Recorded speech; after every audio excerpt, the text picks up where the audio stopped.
ada pembenaran yang lain gitu. Tapi di ayat-ayat yang Assalamualaikum warahmatullahi wabarakatuh. Saya M. Rakib Jamari dari Pekanbaru Riau, Indonesia. Sekarang saya sedang mengamati kisah murtadnya seorang Siti Fadilah Habib, asalnya dari Jambi, pernah masuk salah satu IAIN katanya di Sumatera. Apakah di Jambi juga? Ya tidak jelas. Dia ini mengaku keturunan Habib dan dia menjadi murtad ketika jiwanya sedang labil karena dia belajar bahasa Arab lintasan atas saja, dia menghayati, belajar tafsir juga katanya dia tidak menghayati. Jadi lompat-lompat saja ke sana kemari tanpa menghayati satupun. Ketika jiwanya sedang labil itu, tiba-tiba saja dia membaca katanya ayat-ayat yang berkaitan dengan Nabi Isa. Dia baca Injil, langsung dia ingin mengadakan suatu yang baru terjadi dalam dirinya, ingin lain dari yang lain. Dia cobalah mempelajari tentang Nabi Isa dan akhirnya dia mengakui Nabi Isa sebagai Tuhannya. Nah, inilah keanehan. Apakah dia pengaruh dari minuman keras, apa pengaruh dari makan babi, atau apa, itu belum ada penjelasan. Tapi yang sebelumnya para murtadin yang lain memang terpengaruh dengan minuman-minuman air tertentu, dengan makan makanan yang haram, sehingga otaknya itu berubah. Tapi ini belum dijelaskan apa yang sebenarnya yang terjadi pada Siti Fadilah Hafiz ini. Ya, dia pernah belajar di IAIN katanya. Coba kita dengarkan. Ketika Isa bilang, sejahteralah kamu ketika kamu sejahteralah engkau, kata Isa, kata Al-Quran. Nah, demikianlah Bapak Ibu serta saudara sekalian, ini namanya Siti Fadilah Hafiz. Ya, sekarang saya ingin mengupas atau membahas apa-apa yang diungkapkannya. Nah, Bapak Ibu saudara sekalian, ternyata dia katanya tertarik itu karena Nabi Isa banyak sekali kelebihan-kelebihannya yang disebutkan di dalam Injil. Saya perlu menasihati Siti Fadilah Hafiz ini. Sebetulnya ajaran yang dia ikut itu bukanlah ajaran Nabi Isa. Ajaran Nabi Isa itu adalah ajaran tauhid. Yang dia ikut ajaran siapa? Ajaran Paulus sebetulnya, yang dia ungkapkan pada banyak video yang saya amati. Sebetulnya yang dia ikuti ajaran Paulus. Ajaran Paulus itu bertolak belakang dengan ajaran Nabi Isa alaihissalam. Murid Nabi Isa disebut dengan Nasrani atau Hawariyun, sedangkan murid-murid Paulus disebut dengan Kristen. Jadi Nabi Isa tidak kenal dengan Kristen dan tidak ada kata-kata Kristen itu ketika Nabi Isa masih hidup. Nah, oleh sebab itu jangan percaya kepada saya yang Rakib Jamari, tapi bacalah buku-buku yang ilmiah, penelitian yang selama puluhan tahun. Ini hasil penelitian itu telah diungkapkan di dalam ensiklopedia. Nah, ini dia. Di dalam Ensiklopedia Britannica jilid yang ke-17 halaman 393 yang tertulis beberapa pendapat para ilmuwan yang telah meneliti puluhan tahun. Apa katanya? Kata ilmuwan ini, Paul so changed Christianity as to become its second founder. The founder of ecclesiastical Christianity as distinct from the Christianity of Jesus. They say either Jesus or Paul. It cannot be both one. It cannot be both one. Apa artinya? Paulus telah mengubah agama Kristen dengan demikian rupa sehingga seolah-olah ia merupakan pendiri kedua dari pendiri Kristen menurut kependetaan. Nah, ini dia. Gunanya untuk apa? Untuk membedakannya dari Kristen ajaran Nasrani, ajaran Yesus. Kemudian mereka mengatakan Jesus atau Paul. Nah, tidak mungkin kedua-duanya. Jadi dia pilih, ya, dia pilih the founding father of Christianity, Paul or Jesus. Nah, jadi disimpulkan oleh para peneliti ini, tidak ada seorang sarjana pun yang sanggup menantang Uride.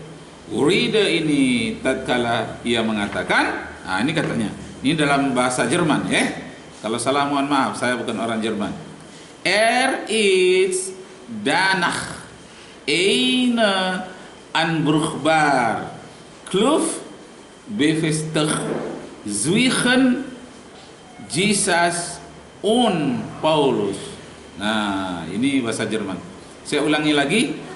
Is danach eine Anbruchbar Kluf befestig zwischen Jesus and Paul.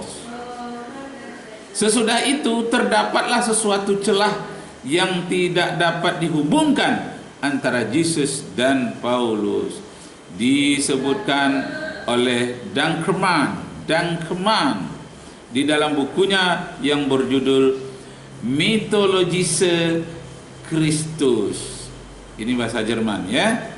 Mythologische Christus, halaman 222 sampai 223. Nah, sehingga dikatakannya Pauluslah gerangan yang tanpa melihat wajah Yesus, dia telah mengaku bahwa Yesus telah memilih dia sejak dalam kandungan ibunya dan memanggil dia oleh kasih karunia, berkenan menyatakan anaknya di dalam diri Paulus. Galatia 1 pasal 1 ayat 15 sampai 16. Lalu dia mengajarkan dosa warisan, original sin, ya, original sin. Nah, ini diajarkan oleh Paulus. Di dalam ajaran Nasrani oleh Nabi Isa tidak ada. Nah, original sin yang dibawa secara turun-temurun oleh orang-orang Romawi dan Yunani. Baca dalam kitab Roma pasal 5 ayat 12. Paul yang mengajarkan doktrin Jesus sebagai penebus dosa atau redeemer yang telah menanggung dosa seluruh umat manusia. 2 Korintus pasal 5 ayat 19. Jesus pengikut-pengikutnya selalu bertindak menurut Taurat, seharusnya menurut Taurat. Kitab Matius pasal 5 ayat 17 sampai 19.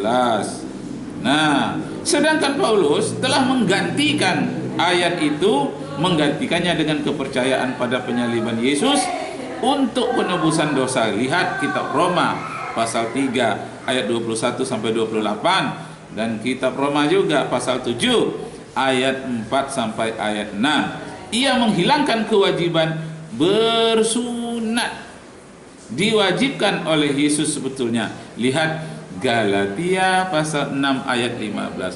Galatia pasal 6 ayat 15. Galatia pasal 6 ayat 15. Galatia pasal 6 ayat 15 ini sejalan dengan kitab Kejadian pasal 17 ya. Kitab Kejadian pasal 17. Kitab yang mengatakan wajib bersunat. Nah, ayat 10 sampai ayat 14. Ya, kitab Imamat ya. Kitab Kejadian pasal 17 ayat 10 sampai ayat 14. Yang paling gawat itu ayat yang ke-14.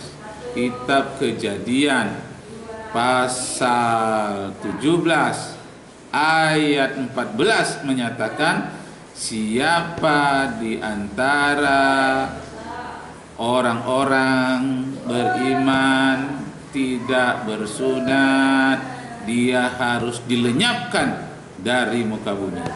Ini yang paling gawat ini. Harus dilenyapkan dari muka bumi. Kejadian 17 ayat 14. Nah, mengenai pembebasan dosa ini disebut dengan redemption. Paul telah mengatakan bahwa dengan bersatunya dengan Tuhan, Nabi Isa itu manusia beroleh kebebasan. Dicatatnya dalam kitab Roma pasal 8 ayat 9, kitab Roma juga pasal 8 ayat 14, ayat 17, ayat 30, seperti yang dirumuskan oleh Ensiklopedia Britannica jilid 17 pasal 393. Nah, ini dikutip lagi. Ini O. Hashim mengutipnya dari bahasa Jerman. O. Hashim itu Omar Hashim, yang akhirnya diperbanyak buku ini oleh M. Hashim, adiknya. Apa katanya? In union, ini bahasa Jerman, bahasa Inggris. In union with God, the believer already was essentially saved because possessed of Christ's spirit of sonship. Artinya dengan menjadi satunya dengan Tuhan, orang-orang yang percaya di kalangan Nasrani pada waktu itu pada hakikatnya merasa telah bebas, selamat, dan telah memiliki jiwa keanakan Kristus. Itu ajaran Paulus yang sebetulnya dikutip dari kitab agama Hindu Bhagavad Gita. Tepatnya seperti tujuan hidup seorang Hindu. Ini menurut O. Hashim, bukan menurut Rakib Jamari. Nah, yaitu mensucikan roh katanya. Ya, menurut agama Hindu, tujuan hidup orang Hindu yaitu mensucikan roh. Roh itu di dalam bahasa Hindunya Atman. Atman, sehingga menjadi satu dengan Tuhan Brahman, soul of the universe. Jadi Brahman dalam bahasa Arabnya mungkin Ar-Rahman, tidak tahu, tapi ada kemiripannya. Jadi Brahman, the soul of the universe, jiwa semesta. Universe, jiwa semesta. Seperti setetes air murni tertumpah ke samudera, dan manusia akan bebas atau selamat dari lahir dan sampai lahir lagi mencapai moksa. Nah, jadi di dalam agama Hindu mencapai moksa. Kenapa Paul ini mengambil agama Hindu? Karena agama Hindu ini mempengaruhi Yunani, filsafat Yunani. Filsafat Yunani ini dipelajari oleh Paulus karena beliau memang sarjana filsafat. Jadi yang diramunya adalah filsafat Yunani yang berpercaya pada dewa-dewa, yang induknya adalah filsafat Hindu yang juga merupakan kajian renungan filsafat yang sangat dalam pada masa itu. Nah, banyak ilmuwan yang berpendapat bahwa Pauluslah yang telah menaruh perhatian kepada Yesus yang tertulis di dalam sejarah. Jadi yang dalam sejarah itu dipelajarinya, dia hayati, lalu memandangnya hanya sebagai ajaran yang awalnya sebagai dongeng-dongeng Hindu atau Buddha, seperti yang dilukiskan oleh Kadunman.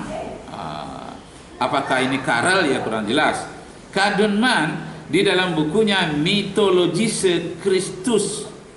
Nah, halaman 62 yang mengutip kata-kata Rede, dan dia mengatakan bagi Paulus, siapakah Yesus itu? Yesus itu adalah, ini berbahasa Jerman. Maaf kalau salah lagi.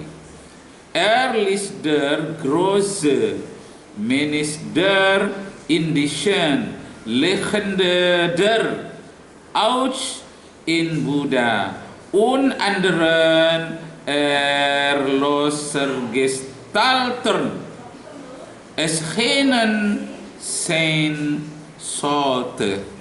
Nah, ini kalau bahasa Jerman huruf-hurufnya dibaca semua. Kalau bahasa Inggris ujung-ujungnya dihilangkan. Nah, artinya apa? Ia adalah seorang tokoh mitos Hindu. Jadi Yesus itu kepribadiannya ditulis sebetulnya mengambil dari spirit, semangat dari tokoh-tokoh mitos Hindu yang telah muncul di dalam tubuh Buddha dan lain-lain tokoh sebagai penebus dosa. Itulah yang ditulis oleh O. Hashim. Nanti bisa dilihat di internet. Nah, Bapak Ibu saudara sekalian, kembali kepada Siti Fadilah Hafiz ini tadi, bagaimana dia murtad saat itu jiwanya labil, terbang kemana-mana, ragu ini ragu itu, tiba-tiba dia hinggap pada satu keyakinan yang lain, karena dia memang seorang yang suka, sepertinya kayaknya seperti melompat-lompat kepada satu yang lain, melompat kepada satu yang lain. Di saat dia berhenti, capek melompat, dia berhenti di sana. Kemana dia yang berhenti? Nah, ini yang paling menarik. Berhenti kepada sesuatu spirit yang penuh dengan dongeng-dongeng helelisme. Memang dongeng-dongeng itu menarik. Ya, kenapa ada satu keanehan? Coba kita lihat Helena sebagai dasar agama barunya. Nah, dengan pengetahuan yang luas tentang mitologi, itu adalah penebusan dosa, itu mitologi. Tuhan menjelma jadi manusia, itu mitologi. Menyembahkan darah dan nyawa, itu adalah mitologi. Semua mitologi. Kalau agama samawi mana mau mendermakan darah, itu dilarang oleh Tuhan. Apalagi daging diserahkan, Tuhan tidak mau dengan daging itu. Di dalam korban orang Islam itu, dalam ayat Al-Quran dikatakan korban itu Allah tidaklah menerima darah dan daging korban itu. Yang diterima oleh Allah adalah keikhlasannya dalam berkorban untuk memberikan daging-daging yang bergizi itu kepada fakir miskin, orang yang jarang makan daging. Jadi Allah tidak memandang darahnya, dagingnya, tidak, keikhlasan orang itu.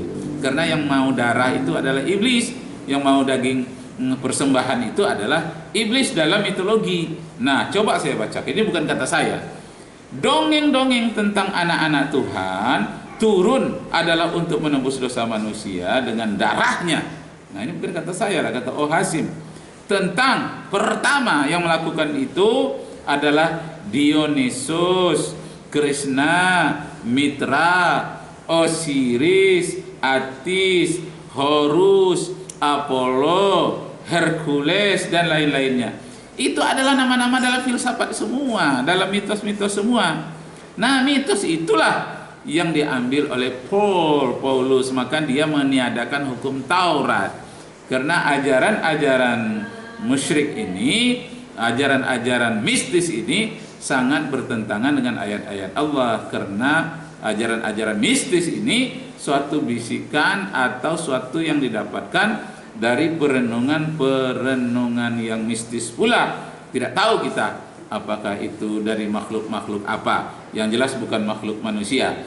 Nah, kemudian anak Tuhan Bapa itu pun bernafsu untuk mengembara. Nah, ini kisah sejarah mitos itu yang dicatat oleh Oh Hasim itu, yang melibatkan namanya Kristus. Jadi selain ada Nabi Isa, inilah Kristus itu. Krishna itu Kristus, Krishna, Kristus Mitra, Kristus Osiris. Jadi Osiris itu dianggap penyelamat, penebus. Osiris penebus, Atis penebus, Apollo penebus, itu disebut dengan Kristus. Jadi ada 16 Kristus. Maka Nabi Isa dianggap pula lah sebagai Kristus, anak Tuhan, penebus dosa manusia. Dengan tegar hati pula ia mengganti istri-istri Tuhan itu dengan Bapa. Karena Tuhan-Tuhan dalam mitologi Yunani itu, juga dalam Hindu itu ada istri-istrinya. Kalau God itu Tuhannya laki-laki, gadis itu adalah Tuhannya yang perempuan, atau dewa dan dewi. Nah, dewi itu gadis. Kalau Tuhannya God. Nah, jadi makanya ada tanpa ragu ingin mengganti kata-kata Allah di dalam Bible itu, mau digantikan dengan dewa, karena itu menurutnya lebih dekat. Mungkin ada juga benarnya. Nah, tidak tahu. Sekarang mari kita lihat yang tahu saja, yang jelas. Ibu dari tokoh-tokoh mitos penebus. Nah, ini ada ibunya. Jadi bukan hanya father, tapi juga ada mother. Penebus dosa yang berkebapakan Tuhan Bapa, Jupiter, Zeus. Nah, itu disebut dengan pater. Jupiter dan lain-lainnya itu yaitu wanita. Nah, mulai Tuhan Jupiter, nah itu sudah mulai wanita. Jupiter dan lain-lainnya itu yaitu wanita-wanita yang bernama Semele. Apakah bacanya Semel? Tapi saya baca saja menurut hurufnya Semele katanya. Devanaki Al-Khemene, Maya, Nate, Nana dan sebagainya itu adalah nama yang didekatkan pula kepada Maria, dilekatkan semangatnya kepada Maria, ibu dari Isa Al-Masih, untuk sekali lagi memitoskan ajaran Nabi Isa di merantau ke Eropa, ke Roma, dari Palestina atau dari tanah Judea. Nah, Bapak Ibu serta saudara-saudara sekalian, inilah yang sangat mempengaruhi kemungkinan ini kepada bacaan-bacaan dari Siti Fadilah Hafiz asal Jambi katanya. Nah, bagaimanapun para ilmuwan itu telah mengetahui itu semuanya.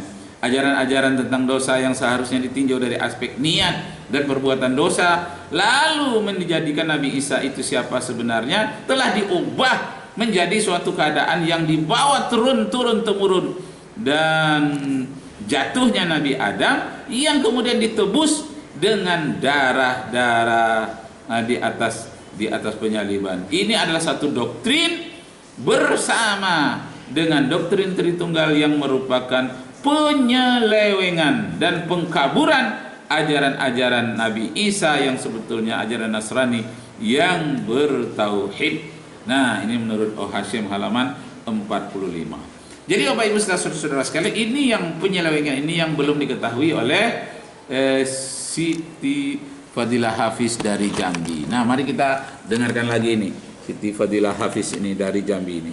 Apa katanya selanjutnya? Oke, Siti Fadilah. Semoga dilimpahkan kepadaku. Surat Maryam, ini surat favorit saya sebenarnya. Wassalamu alayya yauma wulidtu.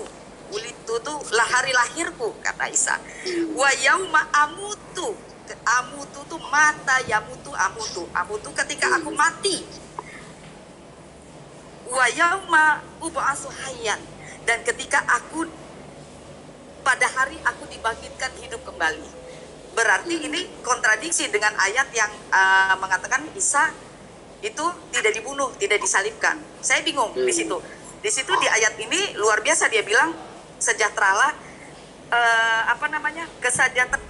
Nah, itulah dia Bapak Ibu serta saudara-saudara sekalian, bagaimana orang menjadi murtad kalau tidak menghayati dan dia suka berwisata dari satu cerita ke cerita lain, kisah yang lain, atau ketika ada problema hingga pada suatu dahan menurut dia adalah dahan yang kuat, dia lupa itulah sebetulnya dahan yang rapuh.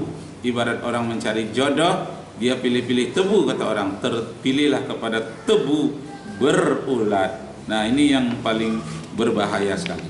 Jadi Bapak Ibu saudara sekalian, saya melihat di dalam videonya yang lain itu tentang bicara tentang sifat 20. Nah, wujud kidam baqo. Dia mengartikan wujud itu haruslah wujud dalam artian fisik. Jadi katanya yang wujud dalam artian fisik itu hanya Nabi Isa. Nabi Isa yang menciptakan dunia ini katanya. Padahal Nabi Adam tidak pernah kenal dengan Nabi Isa.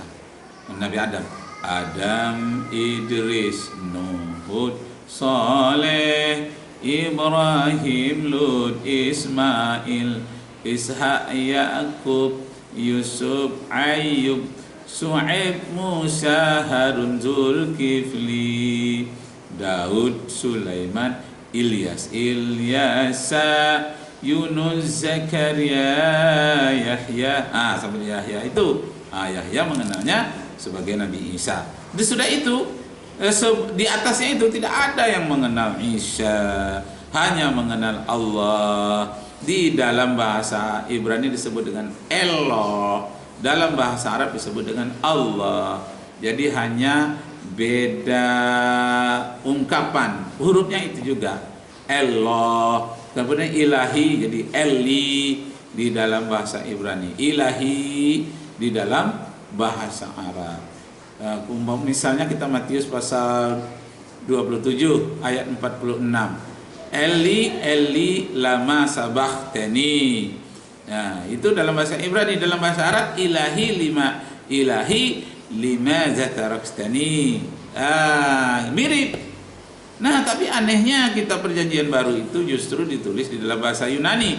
Masuklah mitos-mitos Yunani dan Romawi ke sana. Paling tidak dijiwai oleh mitos Yunani dan Romawi. Kenapa penulis itu harus menghayati yang ditulisnya? Untuk bisa menghayati itu haruslah yang ada di dalam pikirannya dan ada dalam lingkungannya. Baru dia bisa menghayati.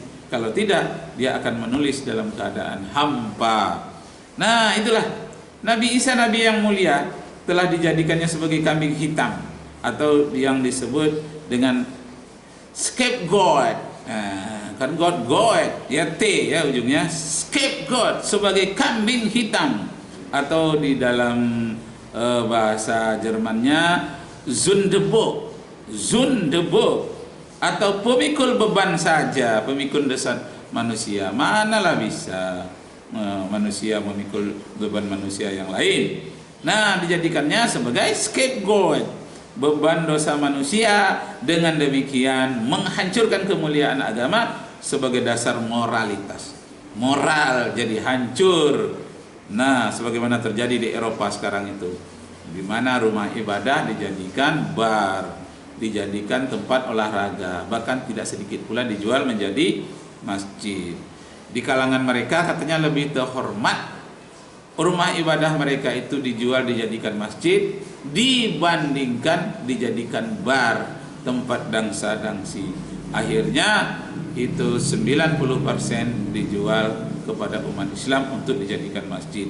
Nama masjidnya adalah Masjid Isa ibnu Maryam.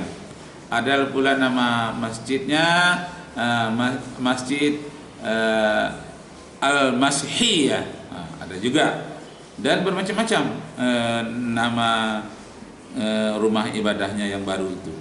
Nah, begitu besar perbedaan-perbedaan itu sehingga beribu-ribu pertanyaan muncul, seperti pertanyaan Arnold Meyer. Arnold Meyer ini paling banyak pertanyaannya. Ini peneliti kitab Perjanjian Baru ini. Adalah seorang alim maha guru dari Zurich. Makanya ada bahasa Jermannya tadi. Dari Zurich, Jerman, di dalam bukunya Wahrheit das Christentum Bergrude Jesus under Paulus. Siapakah pendiri agama Kristen sekarang ini? Apakah Isa atau Paulus? Nah, demikianlah hasil-hasil penyelidikan yang sangat teliti, sehingga Profesor Boland di dalam bukunya Het Johannes Brangili tahun 1891 dalam halaman 5 menyatakan, with zijn in der Ouds Litterlingen zijn the world in het geten geen Christianity meer. Nah, ini bahasa Jerman ya. Apa artinya? Kita pada umumnya bukan Kristen lagi ya. Karena dia seorang Kristen waktu itu di Jerman. Apa katanya? Kita pada umumnya sekarang ini bukan Kristen lagi, dalam artian kata karena banyaknya dogmatis. Untuk sebahagian itu disebabkan oleh perubahan-perubahan akibat kemajuan ilmu pengetahuan alam yang lebih baru, sehingga di mana-mana kita lebih cermat dan waspada untuk tidak mempercayai kekuatan-kekuatan di luar alam dan meliputi pribadi manusia. Nah, orang lebih percaya kepada kekuatan pribadi manusia. Nah, itu yang dilekatkannya kepada Nabi Isa alaihissalam. Sehingga mukjizat-mukjizat Nabi Isa dianggaplah Nabi Isa itu Tuhan. Padahal Nabi Isa mengatakan, aku tak punya kekuatan apa-apa tentang diriku. Apa yang kuucapkan adalah dari Dia, Allah yang telah mengutusku. Ketika dia akan disalib juga mengatakan, biarlah cawan ini berlalu dariku. Aku menginginkan, akan tetapi bukanlah seperti yang aku inginkan, seperti Engkau yang Engkau inginkan ya Allah. Nah, begitu katanya.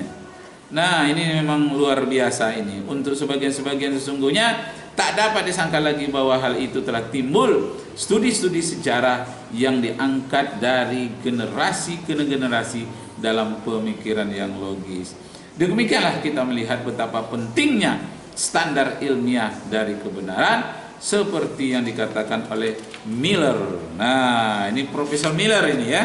Profesor mengatakan tentunya standar ilmiah dari suatu kebenaran itu bukanlah satu-satunya ukuran, namun standar-standar ini penting untuk mencapai kebenaran yang sesuai dengan kata dan fakta sejarah. Orang-orang Nasrani tidak berusaha untuk memecahkan masalah-masalah ini. Apakah Nabi Isa itu anak Allah atau bukan, tak jadi masalah.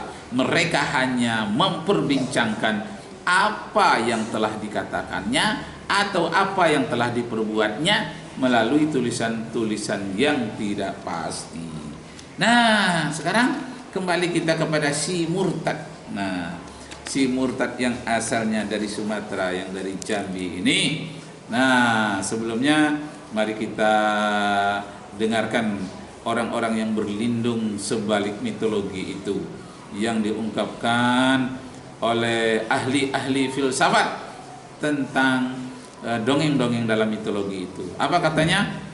There are more things in heaven and earth. Nah, langit dan bumi ya. In heaven and earth, Horatio, then are dream. Dream itu mimpi ya. Then are dream of you philosophy. Nah, ini untuk Paulus ini. Daripada yang pernah diimpikan. Nah, ini dia. Ada banyak hal-hal yang di langit dan di bumi, dan Horatio daripada yang pernah diimpikan oleh Paulus, yang dimimpikan dalam filsafat-filsafatmu. Ini ditulis oleh William Shakespeare. Nah, terus kepada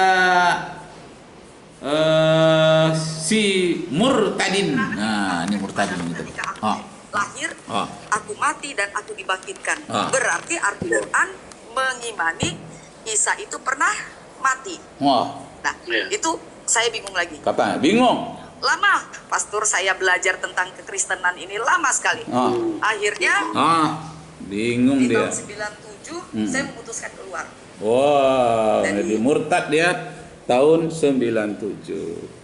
Nah, kemudian dia pun diwawancaralah tentang bagaimana Islam yang dia ketahui. Dia asalnya dulu katanya dari pesantren, tapi tiba saja dia jiwanya menjadi labil. Ini Bapak-bapak, ungkapannya. Ibu, ya. Ya. Tadi yang dikatakan Pak Sola, mungkin Pak Sola udah keluar ya. Beliau waktu itu rajin kasih saya PDF-nya beberapa tafsir-tafsir di dalam Islam. Beliau memang menguasai sekali. Masih ada kayaknya. Saya simpan di file saya. Beliau bagikan ke saya. Nah, yang dikatakan Pak Sola itu benar. Memang otaknya si beliau panutan yang di sana itu memang seks. Dan pernah saya bahas ya di channel Ikin dan Pak Kanuru serta Pasal 88 bagaimana tujuan pernikahan. Masalah seks ini selalu dirahasiakan dan tidak boleh dibaca. Coba kita baca umpamanya dalam kitab Yehezkiel ya. Kitab Yehezkiel pasal 20 ayat 23. Dia telah bersundal dengan sesamanya Ahola dan Ohaliba, yang kemaluan perempuannya seperti kemaluan keledai, yang zakar laki-lakinya seperti zakar kuda. Itu sampai sekarang kok tidak diterjemahkan. Seharusnya yang lain lah disebut kuda. Kenapa harus zakar disebutkan? Nah, tapi itulah dilindungi. Nah, sekarang bagaimana kalau kita baca sedikit yang ditulis oleh Profesor Herbert J. Muller di dalam bukunya The Use of the Facts, halaman 148. Jadi supaya kita dari segi orang-orang kampus sedikit agak ilmiah bisa melihat buku-buku tersebut yang ada di perguruan tinggi. Bagi orang awam ini tidak perlu ya, bagi orang ilmiah saja. Apa katanya? Hari Minggu sebagai hari Tuhan hari besar di kalangan Nasrani adalah hasil dekrit dari Raja Konstantin. Kapan itu? Tahun 272 sampai tahun 337 Masehi. Konstantin berkuasa pada tahun 272 sampai 337. Dia inilah yang menetapkan perpindahan dari hari Sabtu kepada hari Minggu. The Minggu itu kan bahasa Latin, Dei Mingos, Dei hari Mingos Tuhan, hari Tuhan. Itu terdapat dalam mitologi Romawi. Ya, nah kemudian kita baca lagi seperti yang dikatakan oleh Abhedananda. Abhedananda di dalam bukunya Warum. Ini lagi-lagi di dalam bahasa Jerman ya, dikutip oleh O. Hashim. Apa katanya? As war Constantins will her the Jahri 321 and Dikrin Elis nach Wilhelm Elechmen Dear Faire des Sonachtag Stad des Judischen Sabbat Festgessen wurde. Nah, ini dia. Apa katanya? Adalah Konstantin lah yang mengeluarkan dekrit pada tahun 321 yang menetapkan hari pesta umum pada hari Minggu sebagai pengganti dari hari Sabtu Yahudi. Dia membenci Yahudi dan segala sesuatu yang berhubungan dengan Yahudi, sehingga dia berkata, hari ini dianggap sebagai hari permulaan sembahyang. Namun hari-hari matahari adalah hari Tuhan kita. Hari matahari ya. Sunday. Sunday kan hari Minggu. Sun itu matahari. Day, sun anak ya. Sun, day. Sun bisa matahari, tapi sun dengan son itu artinya anak ya, anak matahari. Nah, sebetulnya bagaimana? Nah, disebutkan olehnya ini hari matahari. Nah, namun hari matahari adalah hari Tuhan kita. Jadi Sunday dengan U ya. Nah, kalau son anak. Nah, gereja telah mengambil dekrit ini tanpa mengetahui bahwa ini adalah hari penyembahan matahari di kalangan orang-orang pagan Yunani dan Romawi.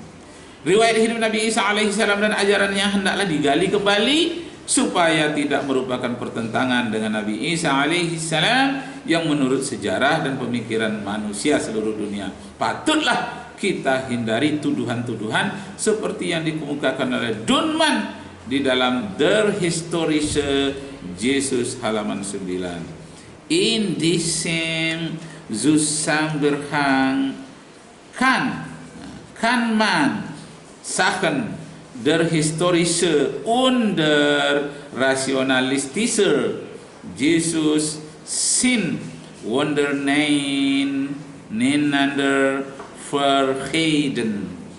Di dalam hubungan ini yang dapat mengatakan bahwa Isa itu menurut sejarah, dibedakanlah menurut Isa menurut pikiran rasional. Ini adalah berbeda satu sama lain. Nah, ini harus dibaca ini supaya jangan meragu-ragukan Siti Fadilah Hafiz yang dari Jambi. Karena dia tamat IAIN, katanya saya juga tamat IAIN, cuma mungkin sama-sama di Sumatera, cuma mungkin Sumateranya yang berbeda. Kalau saya Sumateranya di Riau, dia di Jambi, kami tetangga. Tetangga apa? Bukan tetangga rumah, tetangga provinsi. Jambi dan Riau itu bersebelahan. Nah, masih banyak Bapak Ibu serta saudara-saudara sekalian. Apabila orang membiarkan saja Injil yang begitu saja, yang mempercayai begitu saja, membabi buta, maka ahli-ahli akan bertanya, akan keraguan-keraguan, dan kita harus menggali kebenaran-kebenaran itu. Demikianlah rupanya supaya jangan lagi ada orang-orang yang seperti Drew yang mengatakan Der Wissenschaft kan es al solcher verstandig gültig gültig zijn op Gisal gelb het order nicht. Artinya, maka ilmu pengetahuan dapat sepenuhnya bermasa bodoh, tak peduli tentang Nabi Isa yang dimitoskan, yang pernah hidup atau tidak, mereka tidak peduli. Nah, karena itu bertumbuhan sekarang banyaklah masjid-masjid yang tumbuh di Jerman, diawali oleh masjid-masjid Turki, kemudian diikuti oleh para mu'allaf yang ratusan orang per hari di Jerman. Demikianlah Bapak Ibu serta saudara sekalian, semoga Siti Fadilah ini dapat kembali lagi. Janganlah jadi murtad wahai adindaku. Anggap sajalah adindaku karena saya lebih tua. Saya umur hampir 100 tahun kalau ditambah sedikit lagi. Sedangkan dia ini nampaknya di bawah 40 barangkali, atau ya paling tinggi lah 40 ya. Nah, inilah dia, namanya si murtad asal Jambi itu. Di kampus itu di semester 2, 3, 4 mau naik semester 5 gitu. Saya masuk kan 95. Nah, di semester 5 97 saya memutuskan untuk keluar karena saya nggak kuat. Nggak kuatnya kebenaran yang saya dapati ini kayak apa sih sebenarnya gitu. Nah, singkat cerita saya buka cadar. Habis itu Bapak Buya saya bingung, kamu kenapa? Gitu. Saya tanya sama Buya, hal-hal yang saya sampaikan tadi, saya tanya